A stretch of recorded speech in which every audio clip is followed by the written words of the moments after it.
জয় হিন্দ দোস্ত।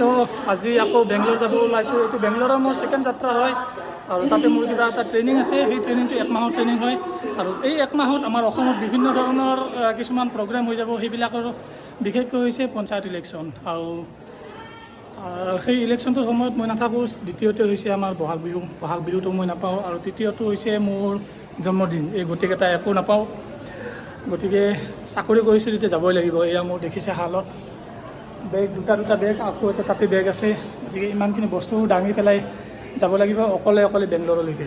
আৰু ইয়াৰ পৰা যাম দিল্লীৰ পৰা আকৌ চিকান্দাৰাবাদৰ পিছত আকৌ এটা হায়দৰাবাদৰ ষ্টেচন এটা, তাৰ পৰা আকৌ বেংগলোৰ। গতিকে বহুত লম্বা ৰাস্তা হয়, 4 দিনৰ ৰাস্তা। গতিকে এইখিনি গোটেইখিনি আমি যাব লাগিব।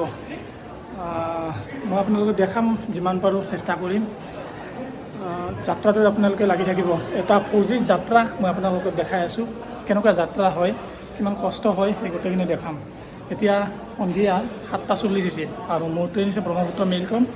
এইখন যাম দিল্লীলৈকে। দিল্লী পাব 11 তাৰিখে। Thank U.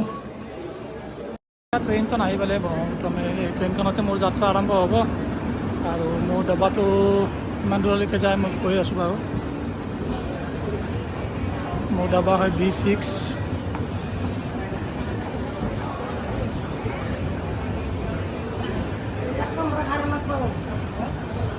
এই গোটেইবিলাক জেনেৰেল ডাব্বা হয়।